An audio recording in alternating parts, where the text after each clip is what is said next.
الله عليه وسلم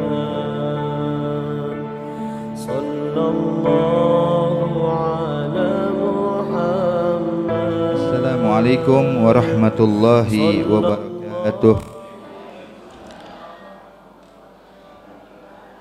Bismillah. Alhamdulillah wassalatu wassalamu ala sayyidina Rasulillah Muhammad bin Abdullah wa ala alihi wa sahbihi wa mawalah. Allahumma salli wa sallim ala sayyidina Muhammad wa barik wa karim miftahi babi rahmatillah adada ma fi ilmillah salatan wa salaman daimaini bidawami mulkillah wa ala alihi wa sahbihi wa mawalah. Nawayna ta'almu wa ta'lim tazakkara wa tazkir wa naf'a wal intifa' wal ifada wal istifada wal hatha ala tamassuki bi kitabillah wa sunnati rasulillah wa du'a ilal huda wa dalala alal khair ibtigha'a wajhillah wa mardatihi wa qurbihi wa thawabihi subhanahu wa ta'ala. Mungkin yang megang kitab bisa buka di halaman ke-10 hadis kelima ya. Bismillahirrahmanirrahim. Qala al-mu'allif al-imam an-Nawawi fi kitabil arba'in nawawiyya nafa'allahu bihi wa bi ulumihi wa bi ulumi sa'iri salihin fi darain amin.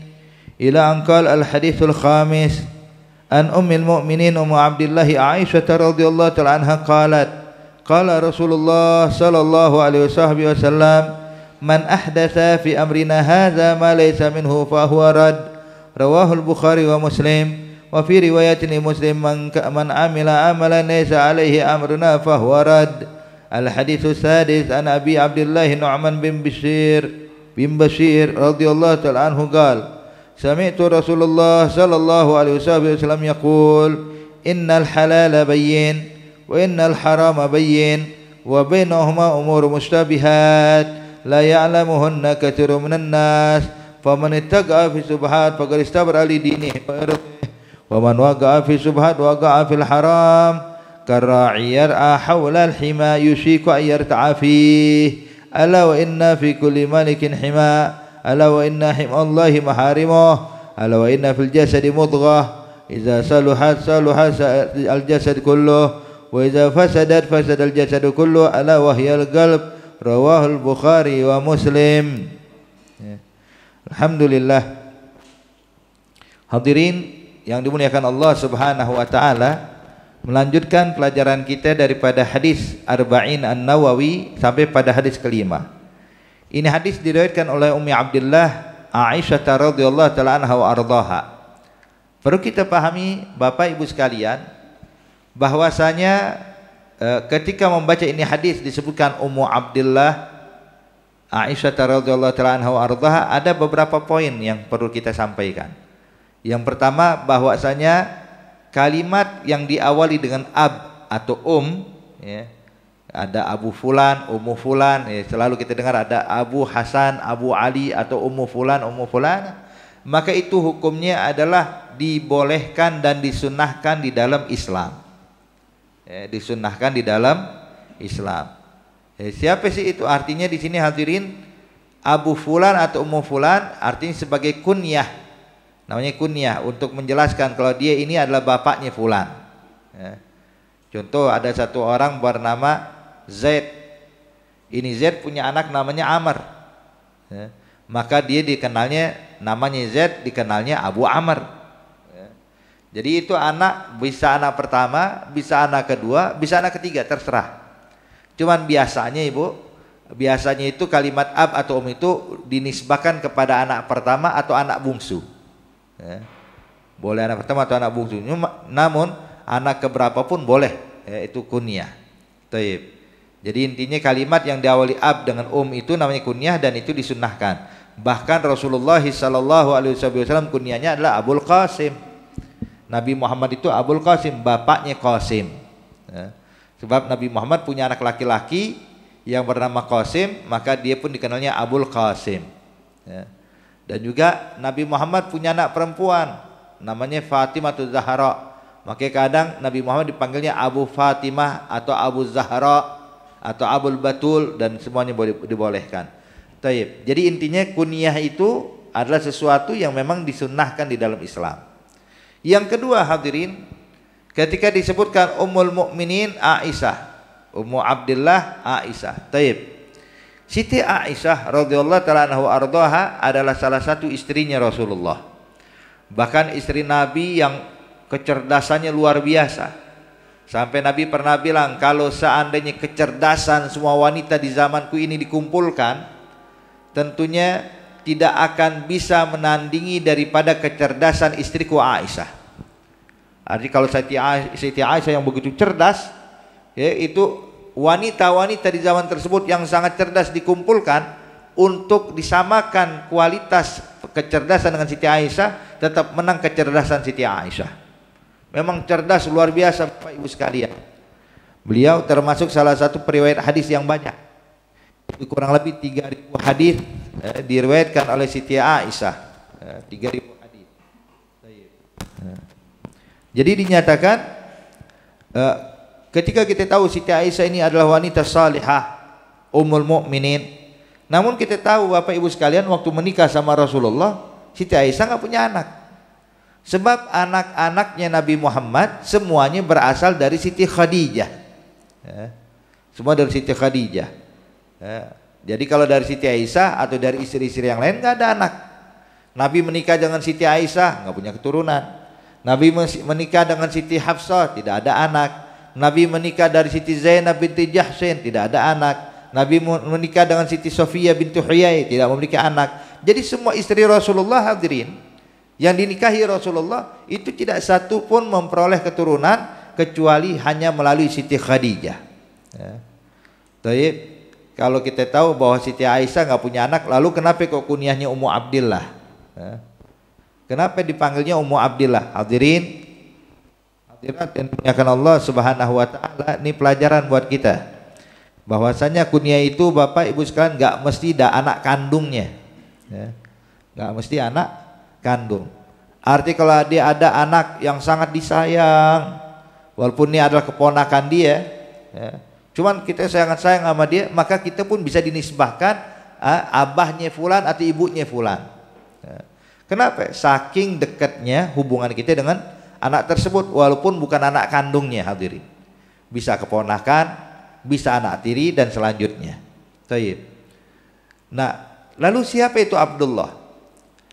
Kalimat Abdullah, Ummu Abdillah atau ibunya Abdullah, Abdullah ini yang dimaksud hadirin adalah keponakannya Siti Aisyah, yaitu Abdullah bin Zubair ibn al-Awwam.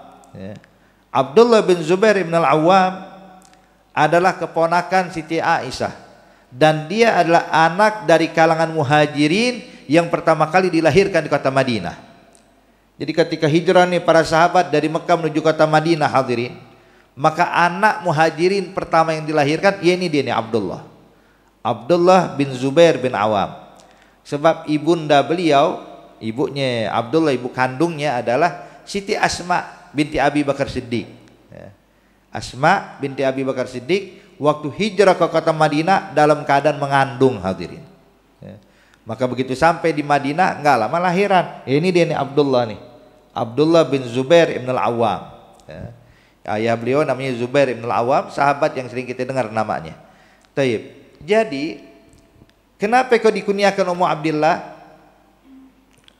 Sebab Siti Aisyah ini sangat perhatian kepada Abdullah bin Zubair.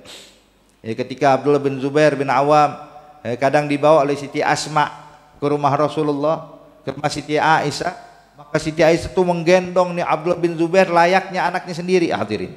Diurus, dibersihkan, digendong, sampai pernah Nabi waktu masuk ngelihat Siti Aisyah lagi gendong Abdullah bin Zubair, maka Nabi pun langsung memanggil ya Umma Abdillah, hai ibunya Abdullah. Maka sebab itulah Siti Aisyah dikunyakan Ummu Abdillah atau ibunya Abdullah, yang dimaksud adalah Abdullah bin Zubair bin Awam. Taib.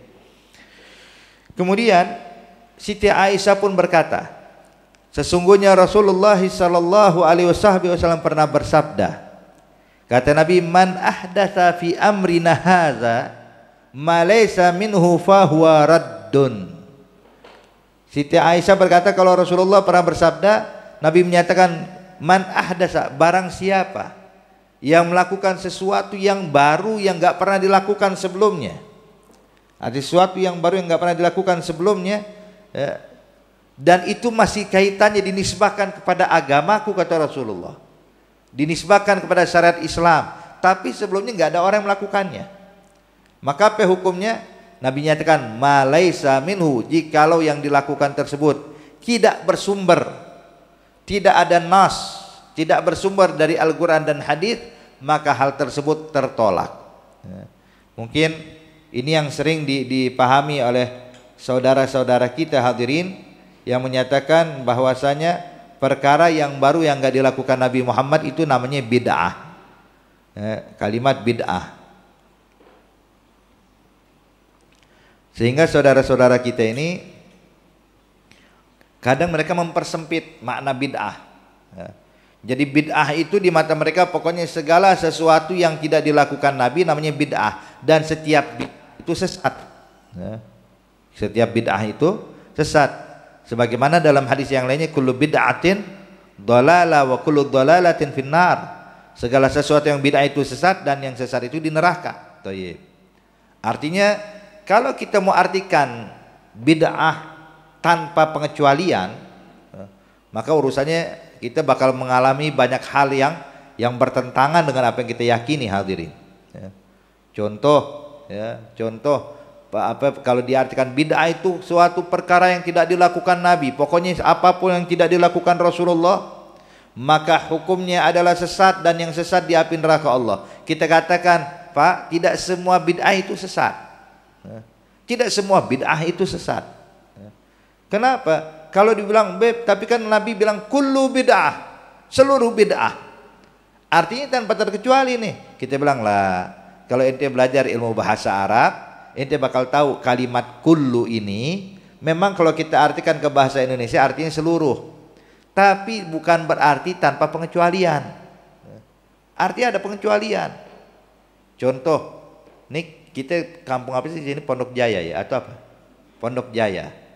Kalau kita bilang yang sholat, semua yang sholat di masjid ini adalah warga Pondok Jaya. Semua yang sholat di masjid ini adalah warga Pondok Jaya. Tapi pertanyaannya, apakah semua warga Pondok Jaya sholat di masjid ini? Kan enggak. Padahal kalimat awalnya seluruh penghuni Pondok Jaya sholatnya di masjid ini, tapi kenyataannya enggak semuanya. Ada orang-orang yang enggak sholat di masjid ini. Ada orang bangun kesiangan, ada, bukan ada lagi, banyak. Ada orang mungkin dia punya pekerjaan sehingga harus keluar sebelum subuh, dia berangkat kerja, mungkin ada. Jadi kalimat seluruh yang digunakan itu bukan berarti tanpa pengecualian. Ternyata banyak loh pengecualiannya. Makanya di sini hadirin, kalau kita pahami daripada makna Al-Quran, kalau itu dari silat kita dari segi bahasa ya. Dari dalam Al-Quran, terkadang Allah Subhanahu wa taala menggunakan kalimat kullu, seluruh, tapi yang dimaksud hanya hal-hal tertentu. Contoh, ketika Nabi Allah Khadir alaihissalam bersama Nabi Allah Musa ketika naik ke atas bahtera, ke atas perahu tuh, perahu tumpangan hadirin. Jadi ini ceritanya Nabi Musa sama Nabi Khadir pengen melakukan perjalanan, pengen nyebrang, nggak ada perahu. Pengen mengarungi sungai itu nggak ada perahu. Pengen ada perahu, cuman bayar. Nabi Musa sama Nabi Khadir nggak megang duit. Jadi pengen naik kagak bisa, ya sudah nunggu. Subhanallah, tiba-tiba datang pemilik perahu, membawa perahunya atau bahteranya. Ngelihat wajah Nabi Musa dan ngelihat wajah Nabi Khadir yang penuh nur cahaya, maka hatinya langsung tertarik. Mendatangi Nabi Musa dan Nabi Khadir, dibilang kalian mau kemana? Bilang kami ingin menyeberang ke daerah sana. Kata bilang ayo naik, nggak usah bayar, gratis. Gratis. Maka naiklah Nabi Musa dengan Nabi Khadir. Ketika dalam perjalanan Pak, Nabi Khadir iseng, ada papan yang nempel di dinding perahu yang dekat dengan air, tahu-tahu dijebol, dipatahkan oleh Nabi Khadir, sehingga perahu berlobang. Saat itu Nabi Musa nanya, kenapa kau lakukan ya Khadir? Ini orang udah baik sama kita, udah ngasih tumpangan gratis, yang masih kita jaga nih barang, kenapa ente rusak? Maka dijawab oleh Nabi Khadir, ente nih ya Musa nggak sanggup ikut saya. Singkat cerita hadirin, ketika telah mengarungi beberapa hal, maka saat itu Nabi Khadir pun menjelaskan alasannya. Dia bilang gal amas safinah. Kau ingat tentang masalah kapal ya Musa? Ya, yang saya rusak. Ya. Fa inni aradtu an a'ibaha. Saya sengaja pengen ngerusak itu kapal. Kenapa? Inna wara'ahum malikun ya'khudhu kulla safinatin ghasba. Sebab di depan sana ya Musa, ada seorang raja yang zalim yang bakal merampas kapal. Jadi saya berbuat merusak kapal ini justru ingin menyelamatkan kapalnya. Kalau seandainya kapalnya nggak saya rusak, nyampe situ ini kapal bakal dirampas oleh raja yang zalim. Jadi justru saya ngerusak ini tujuannya menjaga ini kapal biar nggak dirampas, biar jadi milik pemilik kapal ini. Nah, kalimat yang digunakan oleh Allah Subhanahu wa taala, wara'ahum malikun ya'khudhu kulla safinatin ghasba. Di hadapan mereka ini ada raja yang zalim yang bakal merampas kapal. Yang dirampas kapal yang bagus atau kapal yang rusak? Yang bagus. Yang rusak nggak bakal diambil. Makanya Khadir alaihissalam ngerusak itu kapal biar nggak jadi dirampas sama raja yang zalim. Coba lihat. Hakaza. Jadi kalimat kullu hadirin bukan berarti tanpa pengecualian, ternyata banyak pengecualiannya. Taib.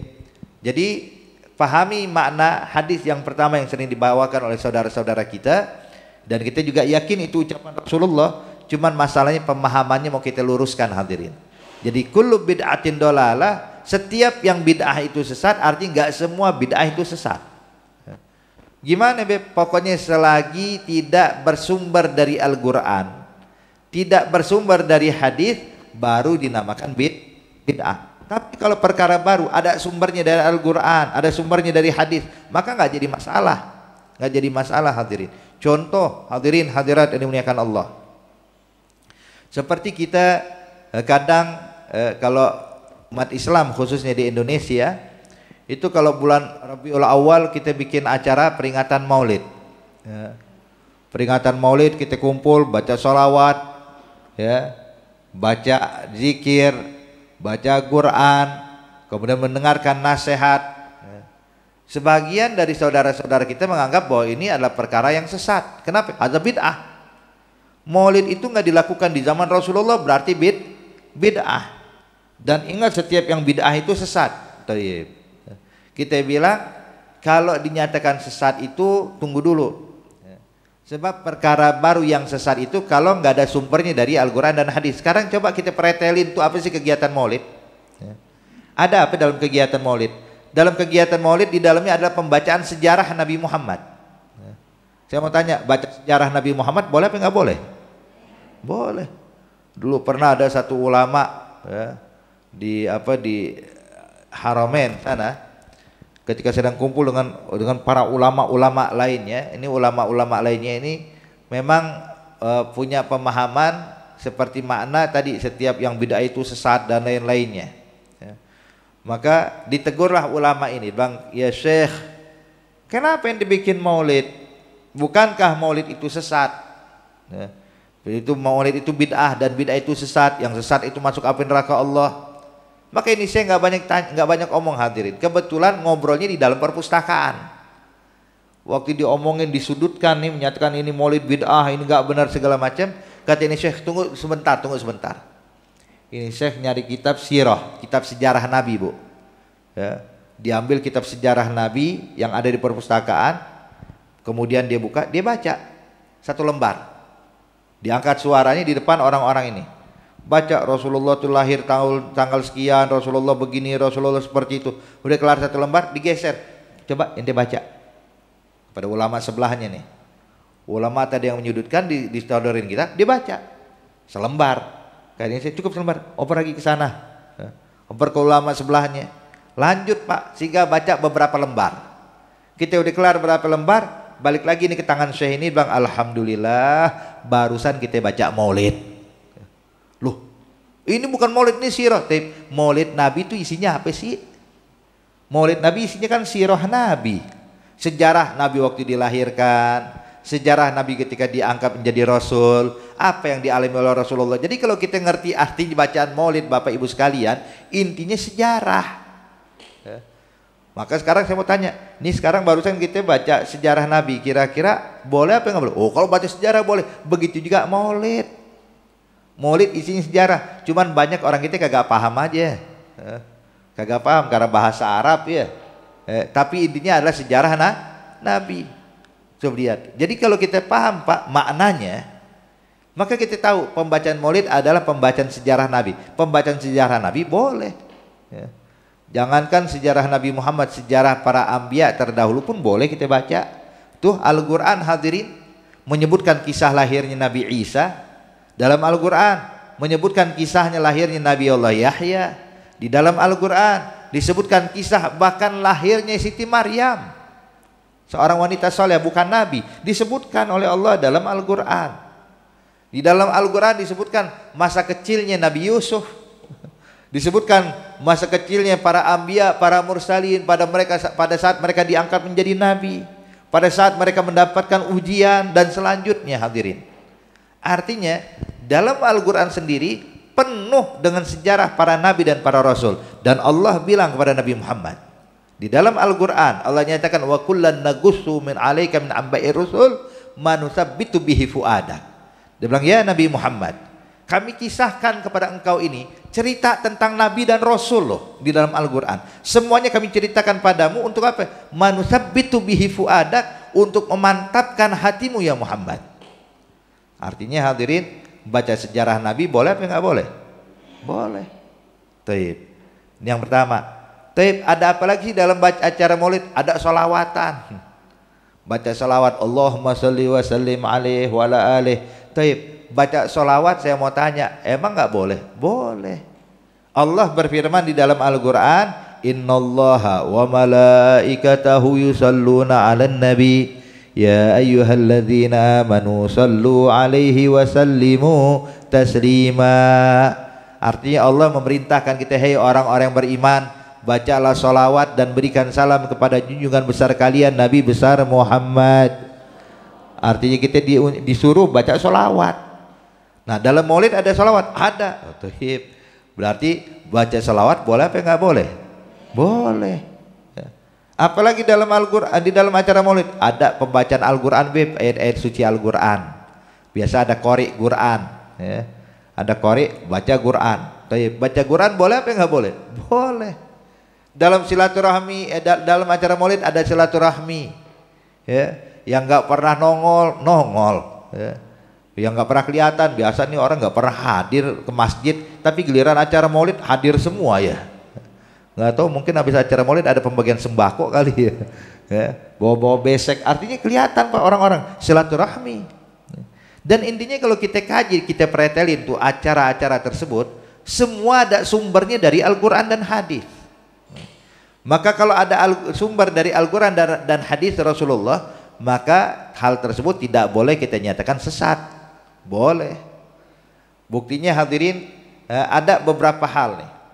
Perkara yang baru yang tidak dilakukan Nabi Muhammad, baik dilakukan sahabat di masa hidupnya Rasulullah dan di masa setelah wafatnya Rasulullah. Siapa yang melakukan? Para sahabat Nabi. Contoh hadirin, seperti bacaan kita ketika i'tidal, kita baca Rabbana lakal hamd mil'us samawati wa mil'ul ardi wa mil'u ma syi'ta min syai'in ba'd. Ini doa yang kita baca ketika kita i'tidal.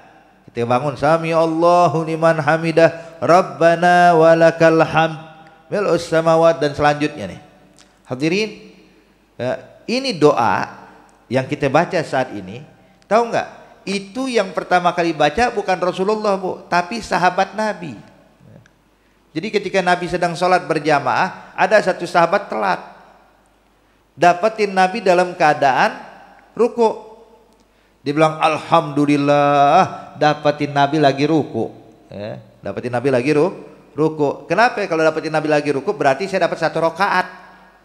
Sebab hitungan rakaat itu Bapak Ibu sekalian, kalau dapetin ruku dengan imam, maka sahabat ini senang, alhamdulillah dapetin Nabi lagi ruku, sholat.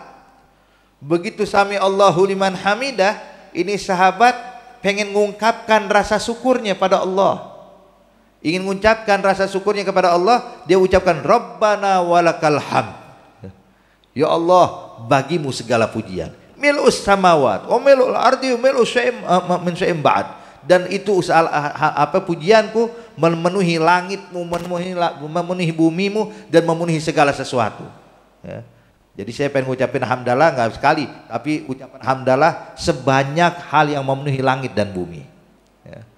Selepas salam hadirin, ya, Nabi nengok kepada para sahabat. Tadi siapa itu yang baca Rabbana walakal hamd, mil'us samawati wa mil'ul ardi wa mil'u ma syi'ta min syai'in ba'd. Ya.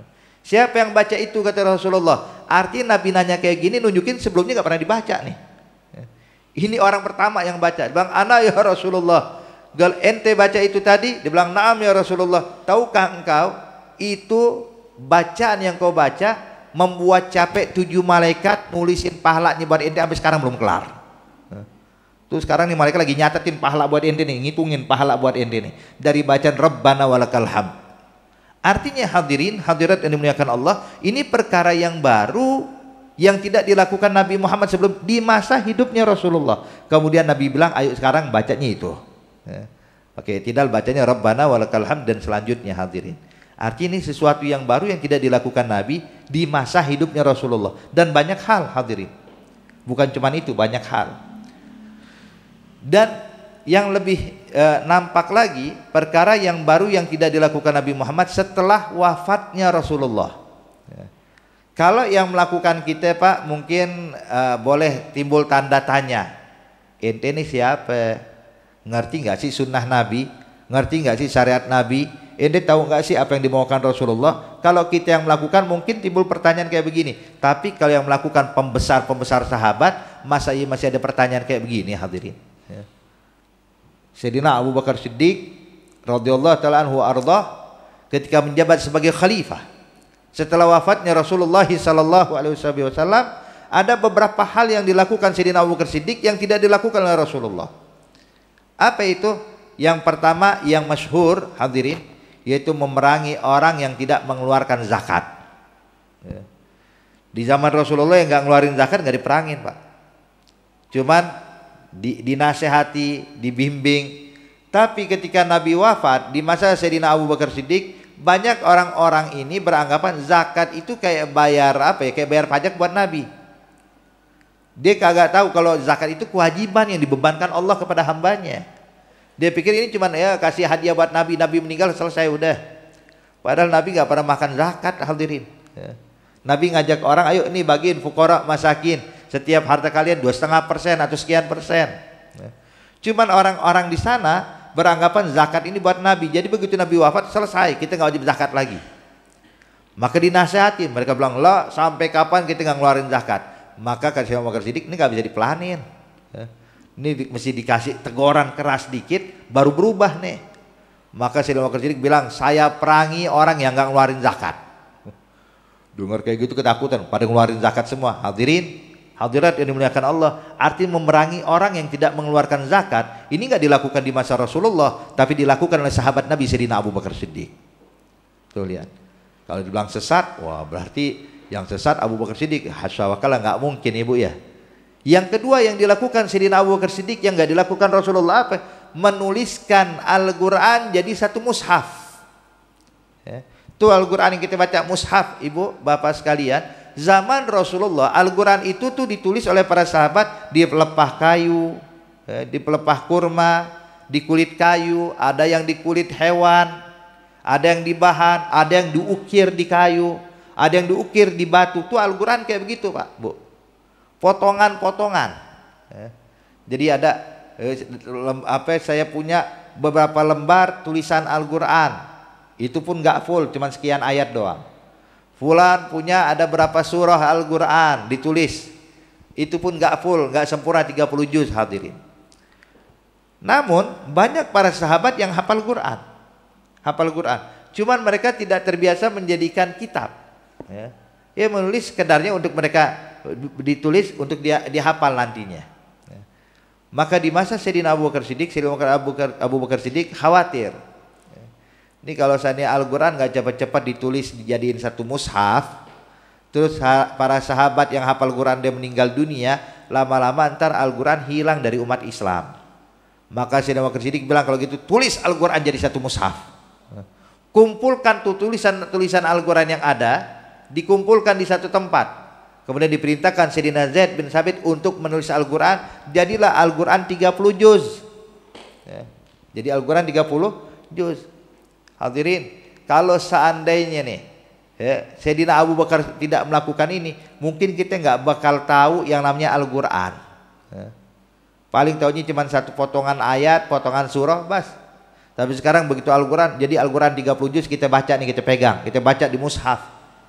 Ya, makanya kalau kita bilang, ada saudara kita bilang setiap yang bid'ah itu sesat, kita bingung kenapa masih baca Quran, pakai mushaf. Kalau pengen ikutin sunnah Nabi zaman Rasulullah, itu Al-Qurannya nggak begini, bukan buat satu kitab, tapi ayo ente tulis Al-Quran di pelepah kurma, ente baca. Ya.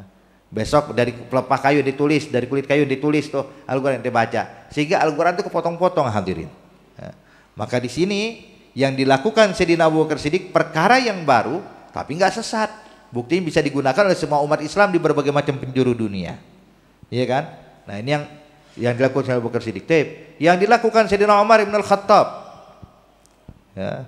Yang dilakukan Sayyidina Umar ibn al-Khattab diantaranya hadirin adalah wad'ul qanun, ya. Yaitu meletakkan undang-undang. Di zaman Rasulullah Sallallahu Alaihi Wasallam tuh nggak pakai undang-undang. Orang kalau punya masalah datang ke Nabi, Nabi hukumnya gimana? Nabi bilang hukumnya begini, hukumnya seperti ini, laksanakan ini, nggak boleh melakukan ini, nggak boleh melakukan itu. Jadi semua merujuk pada Rasulullah. Sehingga sahabat yang ada di Madinah ataupun yang di luar kota Madinah kalau punya pertanyaan datang kepada Nabi Muhammad. Nanya, ya Rasulullah, kejadian ini dan ini, apa hukumnya ya Rasulullah? Apa yang harus kami lakukan ya Nabi? Maka dijawab oleh Rasulullah. Namun setelah Nabi wafat, hadirin, Islam mulai tersebar ke berbagai macam penjuru dunia, apalagi masa Sayyidina Umar. Sampai ke Persia, sampai ke Romawi, sampai ke Afrika. Artinya tersebar Islam begitu pesatnya. Sehingga Sayyidina Umar ibn al-Khattab meletakkan para gubernur-gubernur perwakilan untuk apa? Menjadi nuain nanti di kampung situ. Kalau ada pertanyaan ente nanyanya ke ente, dipilih oleh Sayyidina Umar. Namun hadirin, hadirat yang dimuliakan Allah Subhanahu wa taala, pada saat itu banyak gubernur-gubernur yang mengeluh. Kenapa? Sebab yang dihadapi bukan orang Arab doang. Mereka berhadapan dengan orang Romawi, orang kemudian berhadapan dengan orang Persia, sehingga kadang punya permasalahan atau suatu perkara yang nggak pernah dialami di Arab. Maka mereka takut jangan sampai salah memberikan hukum. Akhirnya datang kepada Sayyidina Umar minta dibuatkan undang-undang. Maka dibuatlah undang-undang hadirin. Sehingga walaupun nih apa mereka nggak nanya langsung Sayyidina Umar, cukup buka aja undang-undang. Oh ini hukumnya boleh, nggak apa-apa. Oh hukum ini dilarang, ini hukumannya begini, tegakkan hukum. Jadi sehingga setiap gubernur itu kalau punya masalah nggak selalu merujuk pada Sayyidina Umar. Undang-undang yang disebarkan Sayyidina Umar ini nggak dilakukan Rasulullah, tapi dilakukan oleh Sayyidina Umar ibn al-Khattab. Apakah dibilang sesat? Ya nggak sesat. Kemudian yang berikutnya hadirin, yang sering kita lakukan nih, kalau bulan Ramadan kita sholat tarawih ya, sholat tarawih. Itu bu, di masa Rasulullah, Nabi Muhammad itu melakukan sholat tarawih itu dalam riwayat hanya 3 malam dalam 1 bulan. Itu pun cuma sekali-sekalinya, bukan tiap tahun tuh 3 malam 3, enggak. Jadi riwayatnya itu Rasulullah lagi sholat, ba'da sholatul isya, Nabi sholat di masjid, ya, sholat tarawih hadirin. Ada beberapa sahabat ikut. Lihat, sebab para sahabat tahunya kan Nabi sholat isya kelar ini segala macam pulang tuh. Ternyata Nabi nggak pulang, Nabi melanjutkan sholat tarawih. Akhirnya yang ada di masjid ngikutlah sama Nabi sholat tarawih nih. Begitu kelar sholat tarawih, Nabi ini besoknya viral. Sahabat yang ikut sholat cerita sama sahabat-sahabat yang lain, ente nggak tahu ya, semalam kita sholat loh setelah sholat isya sama Rasulullah. Dibilang sholat apa? Saya juga nggak tahu. Pokoknya Nabi sholat, kita ikut sholat. Sholat tarawih nih, qiyamul Ramadan. Oh begitu ya sudah. Jadi kapan waktunya? Habis sholat isya, makanya jangan bubar dulu, udah nunggu dulu di masjid. Maka pas malam berikutnya hadirin, selepas sholat isya, masjid makin penuh nih. Orang nggak ada yang bubar, duduk. Ternyata betul Nabi sholat lagi pak. Sholatlah sahabat-sahabat ini di belakang Rasulullah. Besok makin viral lagi udah. Ya. Akhir kesebar satu Madinah kalau ada sholat sunnah yang baru kita kenal nih, sebelumnya kita nggak tahu. Rasulullah mensyariatkan apa itu sholat sunnah tarawih. Maka keesokannya malam ketiga makin ramai itu masjid. Ya. Makin ramai itu masjid. Sehingga pas selesai malam ketiga makin viral lagi, disebarkan oleh sahabat-sahabat, ada sholat yang disunnahkan ya, di bulan Ramadan. Pas malam keempat Nabi nggak keluar Pak, padahal ini orang nungguin udah, itu masjid nggak muat sampai full, sampai keluar tuh masjid. Orang tuh berbaris soft demi soft nungguin, kok nggak sholat lagi Nabi, nungguin. Kata sahabat mungkin ntar kali sejam lagi, nunggu sejam lagi. 1 jam kagak keluar Nabi, bilang mungkin ntar kali, nunggu tengah malam, nunggu sampai tengah malam tuh pada nginep di masjid. Ngapain? Nungguin sholat tarawih. Subhanallah, sampai dekat subuh masih belum keluar, baru bubar para sahabat. Kenapa? Mau makan sahur. Pas keesokan harinya para sahabat nanya, ya Rasulullah kenapa nggak keluar di malam keempat? Kata Rasulullah, saya takut kalau saya keluar akhirnya ini sholat diwajibkan oleh Allah dan akan membuat beban buat kalian semuanya ya. Jadi saya sengaja nggak keluar biar hukumnya sunnah doang. Coba kalau Nabi keluar jadi wajib, takutnya kata Rasulullah. Kalau dia wajib berat nih ya. Makanya lihat subhanallah, untungnya sholat tarawih sunnah Pak. Kalau wajib waduh repot kita ya. Ada orang yang pulang telat dari kerjaan nyampe sini jam 9 malam nggak sempat sholat tarawih. Coba kalau dibilang wajib, bingung kita hadirin ya. Berkat rahmat Rasulullah hukumnya jadi sunnah. Namun yang menarik di sini hadirin, Nabi Muhammad tuh sholat tarawih cuma 3 malam. Cuma 3 malam. Yang melakukan sholat tarawih 30 malam full Sayyidina Umar ibn al-Khattab. Sayyidina Abu Bakar Siddiq pokoknya caranya kayak Rasulullah udah. Nabi 3 malam, ya 3 malam kita kerjain. Ya. Jadi nggak ada tuh tarawih tiap malam zaman Sayyidina Abu Bakar Siddiq Pak. Tapi pas masa Sayyidina Umar dia mikir. Kata Sayyidina Umar, kenapa kagak sholat di masjid ya. Mendingan sholat di masjid, di 30 malam itu sholatnya di masjid, bukan di rumah masing-masing. Biar di masjid. Kenapa? Kalau dibilang takut nanti jadi wajib, kan saya bukan Nabi. Kewajiban bukan di tangan Umar. Pemberi syariat itu yaitu melalui Nabi Muhammad. Nabi Muhammad udah wafat berarti hukum dia gak bakal berubah udah. Hukumnya sunnah. Kata Sayyidina Umar, ya udah mulai nanti bulan Ramadan itu sholat tarawih di masjid 30 hari full.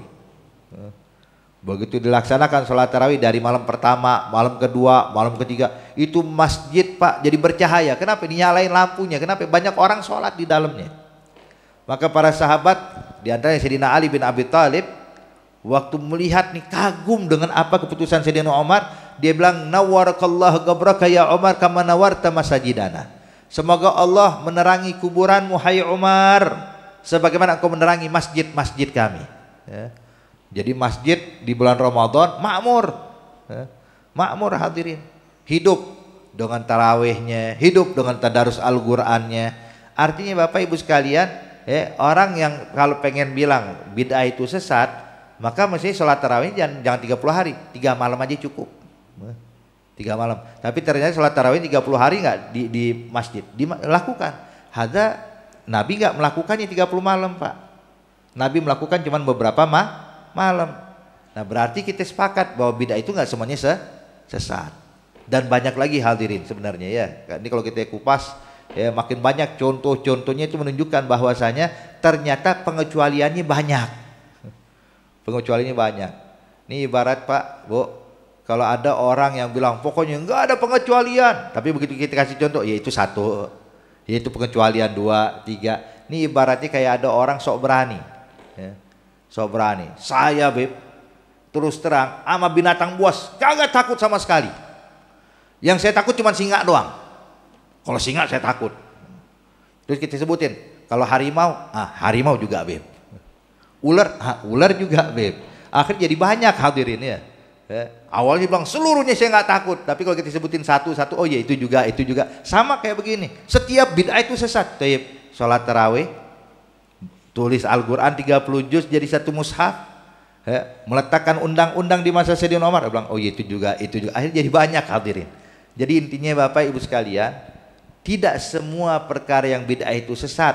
Yang sesat ini perhatikan dari hadis ini. Kata Nabi, man ahdatsa fi amrina hadza, barang siapa yang memperbaharui urusan agama ini, ma laisa minhu, yang tidak bersumber dari syariatku. Artinya tidak bersumber dari Al-Quran, tidak bersumber dari hadis, maka itu yang tertolak, itulah yang sesat. Kalau acara maulid joget-joget, ini sesat baru. Acara maulid joget dangdut, waduh. Ini banyak kadang kita bingung sama saudara-saudara kita kalau acara maulid dibilang bid'ah. Kalau seandainya acara tahlilan dibilang bid'ah. Kalau acara ini dibilang bid'ah. Giliran ada orkes dangdut nggak pernah keluar tuh kalimat bid'ahnya. Ini tetangga bikin acara pernikahan ngundang orkes dangdut biasa aja. Kok nggak keluar nggak bilang bid'ah? Padahal ini jelas-jelas bid'ah beneran. Nah, zaman Rasulullah pernikahan nggak orkes dangdut kayak begini, nggak joget-joget hadirin. Isinya tuh nasihat, isinya sesuatu yang baik. Makanya di sini hadirin, hadirat yang dimuliakan Allah Subhanahu wa taala, intinya kita ingin hanya meluruskan makna yang sering dibacakan oleh saudara-saudara kita mengatakan semua bid'ah itu sesat. Saya ingin membuka mata hati kita dan juga membuka pengetahuan kita. Ternyata tidak semua dari perkara yang bid'ah itu sesat, sebagaimana contoh-contoh yang kita sebutkan, dan ini masih sedikit, sebenarnya masih banyak contoh lagi yang dilakukan sahabat di zaman Sayyidina Umar, Sayyidina Utsman, Sayyidina Ali bin Abi Thalib dan selanjutnya. Banyak pembesar-pembesar sahabat tanpa terkecuali mereka melakukan perkara yang baru yang tidak dilakukan Rasulullah. Bahkan Nabi pernah menyatakan dalam hadis, kata Rasulullah, man sanna sunnatan hasanatan falahu ajru mithlu fa'ilihi wa la yangus min ujurihi syai'a. Nabi menyatakan barang siapa yang membuat suatu perkara yang baru yang baik, artinya sesuatu yang baru dan baik, kemudian diikuti sama orang lain. Jadi bukan cuma dia melakukan sesuatu yang baru, tapi dia memberikan contoh kepada orang lain sehingga orang lain pun mengikutinya. Maka kata Nabi Muhammad, dia akan mendapatkan ganjaran orang yang melakukan pengikutnya itu, yang ngikutin dia itu. Dia pun yang memberikan contoh awal bakal mendapatkan pahala dan tidak dikurangi pahalanya sedikit pun, kata Rasulullah. Tuh, sanna sunnatan hasanatan. Perkara sesuatu yang baru tapi baik. Artinya Nabi justru nggak melarang, tapi Nabi mengajarkan boleh, silahkan. Justru kalau yang dilakukan nih suatu yang baru tapi baik, itu niscaya orang-orang yang ngerjain di belakang itu tuh pahalanya mereka dapat, dan ini juga kebagian pahala mereka, nggak kurang. Contoh hadirin, kayak kita nih patungan kayak sekarang nih antum, ngumpulin dana untuk pembangunan, untuk apa ya? Untuk pendidikan, tempat taklim buat anak-anak, buat belajar Quran segala macam. Zaman Rasulullah nggak ada kayak begitu kita patungan. Nggak ada sahabat patungan yuk buat bangun ini bangun, enggak Pak. Artinya ketika orang pertama bilang yuk nih kita bangun yuk, nih ada tanah kosong, kita bangun buat pendidikan anak-anak kita, ayo saya siap sekian. Satu orang saya siap sekian, terbangun, mulai proses pembangunan. Ini menunjukkan hadirin tuh yang pertama bilang saya siap sekian tuh yang pertama, yang lain pada ngikut tuh yang pertama tuh paling untung tuh. Kenapa? Dia dapat pahala, bukan itu doang, setiap orang yang nyumbang setelahnya dapat juga pahalanya buat dia. Pakai panitia-panitia nih beruntung nih yang ikut mikirin, yuk kita ajak warga yuk biar kita bangun ini, kita kerahkan mereka ayo untuk mengumpulkan dana. Itu para panitia-panitia Pak, itu pahalanya paling banyak. Cuman kita harapin sedekahnya juga paling banyak ya. Jangan sedekahnya paling sedikit, yang penting pahala banyak, orang ayo sumbang dikagak nyumbang, jangan. Intinya hadirin hadirat yang dimuliakan Allah Subhanahu wa taala, ini sesuatu ya, di dalam Islam tuh nggak sempit hadirin. Kalau Islam sesuai yang dibilang harus begini begitu, terlalu sempit, nggak bakal bisa diterima. Sedangkan Islam itu luas, Islam itu baik. Setiap orang kalau menerima Islam pasti menerimanya dengan bahagia. Ya. Tapi kalau kita bikin sempit Islam, ya, banyak orang ngeluh, ya, banyak orang mengeluh. Ala kulli hal, ya Rob, insya Allah ini pembahasan kita hadirin, kita nggak punya tujuan macam-macam, cuman ingin membuka pemikiran kita, membuka penjelasan dan pemahaman kita bahwasanya tidak seperti yang disampaikan oleh saudara-saudara kita, tapi sebenarnya Islam itu sangat luas dan Islam tidak pernah menutup pintu bagi orang yang ingin berkreasi sesuatu yang baru tapi baik, tidak melanggar syariat, tidak melanggar dari ajaran Allah, tidak melanggar ajaran Rasulullah, maka dipersilahkan kita buat apapun, yang penting nggak keluar dari Al-Quran dan hadis. Seperti tadi pembacaan maulid. Beb, kalau saya Beb, kan orang biasa bikin acara maulid, bikin acara Isra Mi'raj. Saya pengen bikin acara yang lain. Apa? Peringatan tentang perang Badar. Saya ingin cerita tentang perang Badar, ngumpulin orang, saya bakal kumpulkan nama orang-orang yang sahabat-sahabat ikut perang Badar. Kita bakal sebutkan nama-namanya untuk menjelaskan kepada umat, ini loh pahlawan-pahlawan Islam. Ya. Boleh? Boleh. Oh, kalau saya Beb, waduh, perang Badar sudah ada, saya mau yang lain. Apa itu? Saya ingin membahas, mengupas tuntas pembahasan tentang Sulhul Hudaybiyah. Saya mau bikin seminar. Saya kumpulkan orang-orang, saya kumpulkan tokoh untuk memberikan argumen mereka tentang Sulhul Hudaybiyah. Ini kan nggak dilakukan oleh sahabat, tapi kita mau bikin kayak begini, boleh? Boleh. Silakan berkreasi. Islam nggak pernah nutup pintu selagi tidak melanggar Al-Quran dan hadis. Kalau kita melanggar Al-Quran dan hadis, ya dari sekarang kita bilang nggak boleh, haram, bid'ah, sesat yang kayak begini. Hakada. Taib. Kemudian hadirat yang dimuliakan Allah Subhanahu wa taala, ini hadis berikutnya bakal kita bahas, cuman saya ingin memberikan kesempatan dulu kalau ada yang mau bertanya, ya, silahkan, ya, sehingga kalau memang ada pertanyaan nanti kita selesaikan dengan pertanyaan jawaban, tapi kalau nggak ada kita lanjut ke hadis berikutnya. Sebelum kita lanjutkan, saya persilahkan, ada yang mau nanya silahkan, yang laki yang perempuan, tafadhol.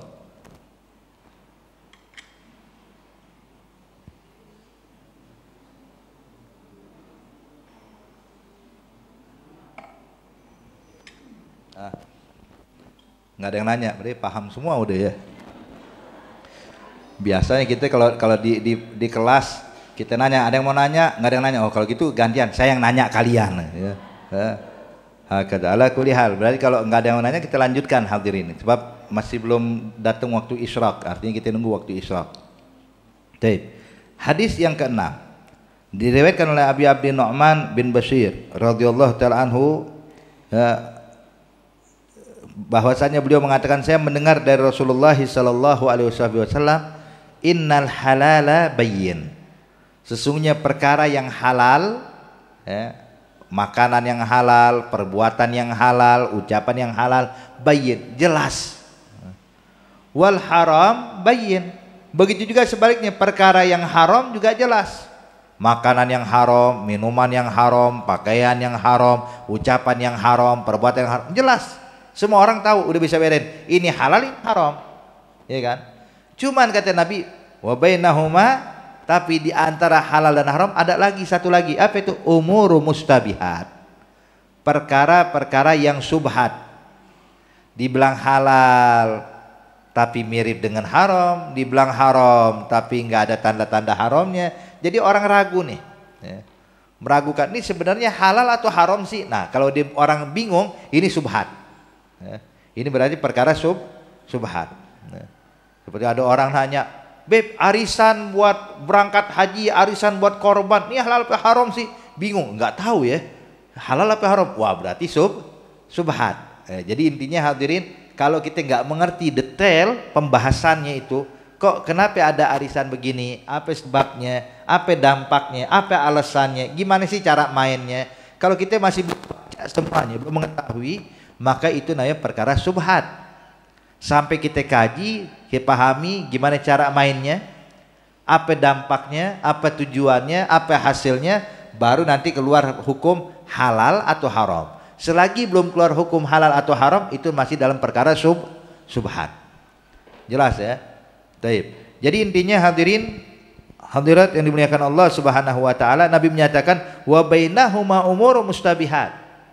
Dan di antara perkara halal yang haram adalah perkara subhat. Ya. La ya'lamuhunna katsirun minan nas. Banyak orang nggak ngerti, kata Rasulullah. Nggak ngerti. Kalau halal jelas, haram jelas. Air putih halal, khamar, bir haram. Itu orang tahu semua.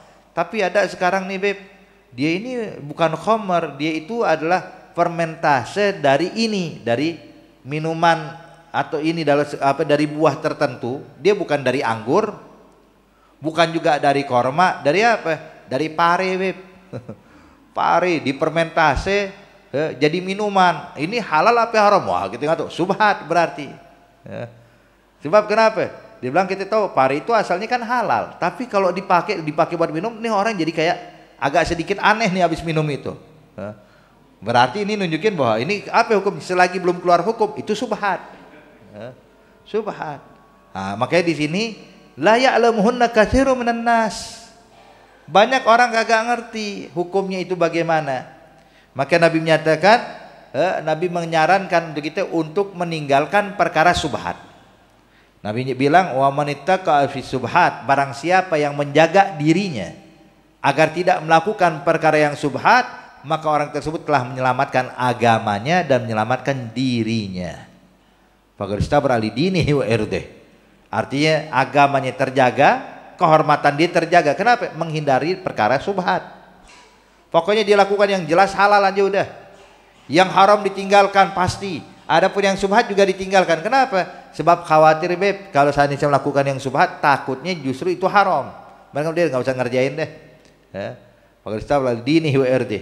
Nabi menyatakan, waman waqa'a fi subhat. Dan barang siapa yang nganggap enteng perkara subhat, nggak apa-apa deh subhat kita kerjain, cuman subhat kok beb, nggak haram. Kan tidak haram, cuman subhat doang. Kenapa dia makan ini? Nggak apa-apa beb, emang ini haram kan? Nggak, cuman subhat.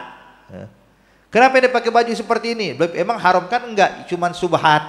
Jadi alasannya cuman subhat. Nggak jelas haram. Maka hadirin kata Nabi, ambil kabar, faman waqa'a fi subhat waqa'a fil haram. Barang siapa yang membiasakan dirinya melakukan perkara subhat, dia bakal terjerumus melakukan perkara yang diharamkan oleh Allah. Nggak sadar. Keenakannya bablas akhirnya. Makanya hadirin, kita dianjurkan di dalam Islam ini memiliki sifat wara, kehati-hatian, waspada. Jadi untuk perkara yang subhat lebih baik jangan deh. Kenapa? Takut saya ntar malah jadi haram lagi. Tinggalin udah yang subhat. Ambil yang jelas-jelas halal aja Pak. Yang jelas halal kerjain. Jangan kita mundur. Kalau jelas halal. Tapi kalau haram tinggalkan. Jangan pakai ragu.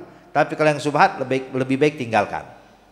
Sebab orang yang terjerumus kepada perkara yang subhat, khawatirnya bakal terjerumus kepada perkara yang haram. Seperti apa sih Nabi kasih gambarannya? Nabi bilang karra'i yar'a haulal hima.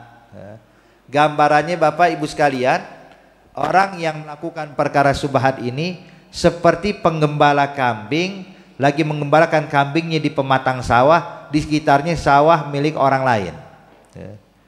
Biasa tuh di sawah-sawah kan ada pematang jalanan yang kecil tuh, yang biasa dilalui oleh para petani hadirin. Untuk menuju apa bahasa ininya apa? Galengan. Itu galengan tuh. Dia bawa kambing-kambingnya di situ tuh, di galengan itu tuh. Sebelah kanan sawah milik orang lain, sebelah kiri sawah milik orang lain. Jadi akses untuk jalan menuju sana cuma lewatin galengan itu hadirin. Dia bawa nih kambing-kambingnya nih. Sekarang saya mau tanya, siapa yang jamin itu kambing nggak lompat ke sawah sebelah? Sulit.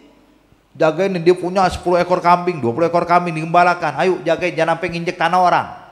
Jangan sampai makan padinya orang.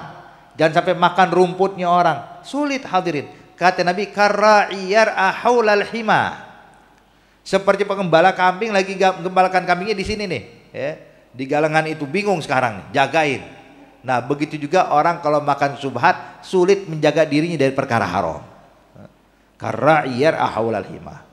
Yusiku ayar ta'afi, sebab dikhawatirkan kambingnya lompat ke sawah milik orang. Ya kalau nggak makan paling nggak nginjek-injek sawah orang, kan begitu. Makanya di sini sulit menjaganya hadirin. Makanya jangan menganggap enteng, beb nggak apa-apa kan cuma subhat, jangan yang penting cuma subhat. Kalau memang subhat lebih baik tinggalkan. Jangan kita bergerut dengan perkara subhat. Taib. Kemudian Nabi menyatakan ala inna likulli malikin hima. Dan ketahuilah setiap pemilik akan sesuatu punya hima, punya batasan. Yang mana itu jadi milik dia. Seperti gini Bu, Pak. Kita punya rumah. Kita tahu rumah kita itu tanah yang dibangun, temboknya kita itu adalah tanahnya kita. Dan tahu nggak kita Itu kan di depan rumah kita masih ada jalanan tuh. Nah itu jalanan bukan punya kita, tapi kita punya hak akan tanah itu. Jadi kita nih mau parkir motor, jangan parkir mobil ya.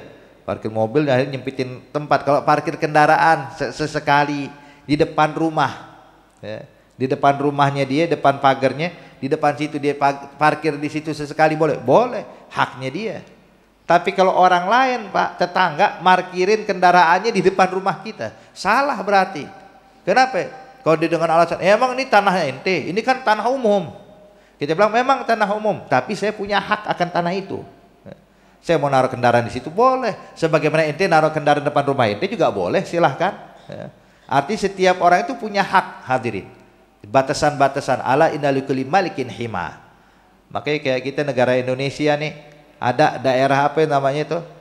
Sekarang kepulauan Indonesia itu adalah Indonesia Raya tuh semuanya. Cuman di laut-laut itu ada tanah, ada dataran tuh atau lautan masih milik kita, haknya kita.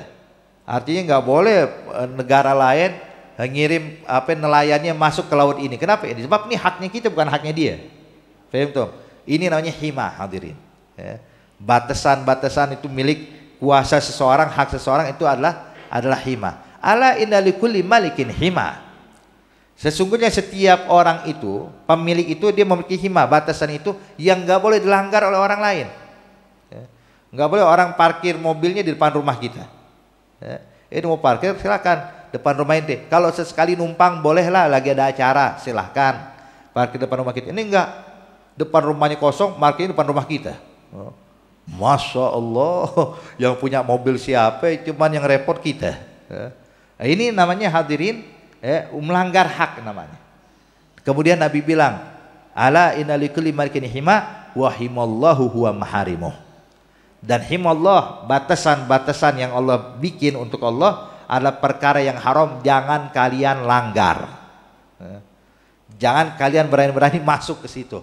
Kenapa? Kalau kalian melanggar, masuk dapat hukuman. Seperti kayak ada orang tetangga depan rumahnya kosong tapi parkir mobil depan rumah kita. Kita bakal marah, kita bakal tersinggung. Begitu juga Allah akan tersinggung ketika hambanya melakukan perkara yang haram. Maka jangan sekali-kali meremehkan. Nggak apa-apa beb, dosa kecil aja. Jangan dosa kecil jangan. Kecil-kecil lama-lama jadi bukit nanti hadirin. Kemudian kata Nabi, ala inna fil jasadi mudghah. Kemudian Nabi bilang, ketahuilah hai sahabat-sahabatku, hai umatku, sesungguhnya di dalam tubuh kita ini ada gumpalan daging, mudghah, gumpalan daging. Nah, di sini hadirin, hadirat yang dimuliakan Allah Subhanahu wa taala, gumpalan daging ini cuman perumpamaan, Pak. Bukan emang itu yang dimaksud sama Rasulullah. Cuman sekedar perumpamaan. Ala inna fil jasadi mudghah, iza saluhat saluha sairul jasad. Ala iza fasadat fasada sairul jasad ala wahiyal qalb. Kata Nabi, kalau itu gumpalan daging baik, maka semua tubuh jadi baik. Kalau gumpalan daging itu buruk, maka semua tubuh itu buruk. Apa itu? Itu yang dimaksud adalah hati. Hadirin, hadirat yang dimuliakan Allah Subhanahu wa taala, yang dimaksud daripada hadis ini, hati yang dimaksud itu bukan hati lever yang ada pada tubuh kita atau jantung yang berdetak, bukan itu maksudnya. Tapi ini maknawi, maknawi, sesuatu yang tidak berbentuk. Cuman Nabi memberikan contoh ini untuk tagribul faham, untuk memudahkan kita untuk memahaminya. Tapi sebenarnya hadirin yang dimaksud oleh Rasulullah adalah sanubari seseorang, isi hati seseorang, hati kecilnya seseorang. Kalau hatinya baik, maka semua anggota tubuh juga baik. Kalau hatinya buruk, semua anggota tubuh juga buruk. Makanya di situ kalau hati kita baik, Pak, selalu mencerminkan kebaikan, suka condong pada kebaikan, itu dijamin semua anggota tubuh kita juga bakal baik. Kenapa? Sebab semua yang kita lakukan, aktivitas sehari-hari, dalam bermuamalah, dalam berucap, itu mencerminkan apa yang ada dalam hati kita. Jadi kalau kita ngomongnya baik terus, isinya nasihat, isinya zikir, isinya baca Quran, itu nunjukin hatinya bersih, Pak. Hati orang ini bersih. Kenapa? Sebab ucapan dia semuanya bagus, ucapan dia semuanya baik. Kenapa? Sebab yang diucapkan itu adalah cerminan dari hatinya. Perbuatan kita sehari-hari adalah cerminan dari hati kita. Ya. Makanya di situ kalau seandainya hatinya baik, semua anggota tubuh baik. Tapi sebaliknya, kalau seandainya hatinya buruk, semuanya jadi buruk. Ya. Ucapannya jadi buruk, perilakunya jadi buruk, perbuatannya jadi buruk, semuanya buruk. Ya. Semuanya buruk. Jadi kalau kita ini gampang nih gosipin orang, ya. Orang nggak boleh lewat pakai mengkena warna beda dikit diomongin. Wah, mengkena kayak hordeng rumah saya. Dia pakai mengkena itu mirip banget sama spray rumah saya. Jangan ngurusin begitu deh. Nih orang yang nunjukin suka ngomongin orang, gosipin orang, nyaci maki orang, nunjukin hatinya kotor. Ya. Makanya kalau pengen tahu hati saya udah bersih atau enggak atau bagaimana sih, ya, cukup lihat gimana perilaku kita sama orang. Ya. Ala inna fil jasadi mudghah. Sesungguhnya dalam hati kita ada sanubari dalam tubuh kita.